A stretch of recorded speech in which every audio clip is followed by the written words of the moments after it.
Vadakara MDMA കേസിൽ അധ്യാപികമാരെ കസ്റ്റഡിയിൽ വാങ്ങാനുള്ള SITയുടെ അപേക്ഷ ഇന്ന് കോടതി പരിഗണിച്ചേക്കും. റിമാൻഡിൽ കഴിയുന്ന കാവ്യ, കീർത്തന, നിഷ്മ എന്നിവരെ കസ്റ്റഡിയിൽ ആവശ്യപ്പെട്ട SIT ഇന്നലെയാണ് വടകര NDPS കോടതിക്ക് കസ്റ്റഡി അപേക്ഷ നൽകിയത്. 3 പ്രതികളെയും വിശദമായി ചോദ്യം ചെയ്താൽ കേസിലെ മുഖ്യ കണ്ണികളിലേക്ക് എത്താമെന്നുള്ളതാണ് അന്വേഷണ സംഘത്തിന്റെ ഒരു പ്രതീക്ഷ.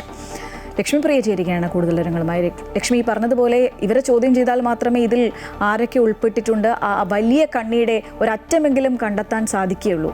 അപ്പോൾ അതിന് തന്നെയല്ലേ അന്വേഷണ സംഘത്തിന്റെ ഒരു നീക്കം?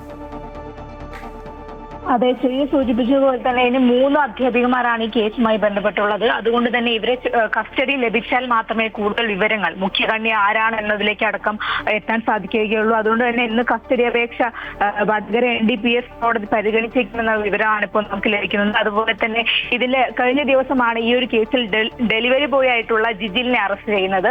അപ്പോൾ ഈ ഒരു പ്രതിയെ കൂടി കസ്റ്റഡിയിൽ കിട്ടാനുള്ള അപേക്ഷ ഇന്നോ നാളെയോ ആയി ലഭിച്ചേക്കുമെന്നാണ് ഇപ്പോൾ നമുക്ക് ലഭിച്ചിരിക്കുന്ന വിവരം.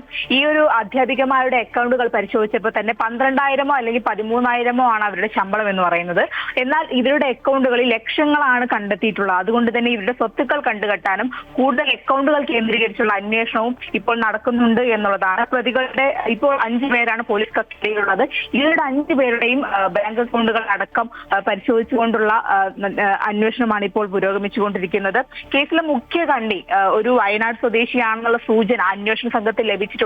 അതൊരു അതായത് ഈ കേസുമായി ബന്ധപ്പെട്ട് അറസ്റ്റിലായ ഒരു പ്രതിയിൽ നിന്നാണ് ഇത്തരത്തിലൊരു സൂചന ലഭിച്ചിരിക്കുന്നത്. അതുകൊണ്ട് തന്നെ ഈ ഒരു സൂചന കേന്ദ്രീകരിച്ചുകൊണ്ടുള്ള അന്വേഷണവും നടക്കുന്നുണ്ട് എന്നുള്ളതാണ്. ഇയാളെ ഉടൻ തന്നെ കസ്റ്റഡിയിൽ എടുക്കാനുള്ള നടപടികൾ അന്വേഷണ സംഘം ആരംഭിച്ചിട്ടുണ്ട്.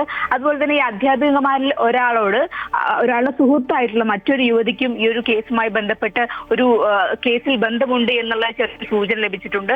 അതുകൊണ്ട് തന്നെ ഈ ഒരു യുവതിയും അന്വേഷണ സംഘത്തിന്റെ നിരീക്ഷണത്തിലാണ് എന്നുള്ളത് നമുക്ക് വ്യക്തമാകുന്ന കാര്യം തന്നെയാണ്. ഏതായാലും ഈ പ്രതികളുടെ അക്കൗണ്ടുകൾ മാത്രമല്ല ഇവരുടെ ബന്ധുക്കളുടെ അക്കൗണ്ടുകളും ഇത് കേന്ദ്രീകരിച്ച് അന്വേഷണത്തിന് വിധേയമാക്കിയിട്ടുണ്ട് എന്നുള്ളതാണ്. ശ്രീജ. ശരി ലക്ഷ്മി, വടകര MDMA കേസിൽ അധ്യാപികമാരെ കസ്റ്റഡിയിൽ വാങ്ങാനുള്ള SITയുടെ അപേക്ഷ ഇന്നിപ്പോൾ കോടതി പരിഗണിക്കാനുള്ളൊരു സാധ്യത കാണുന്നുണ്ട്.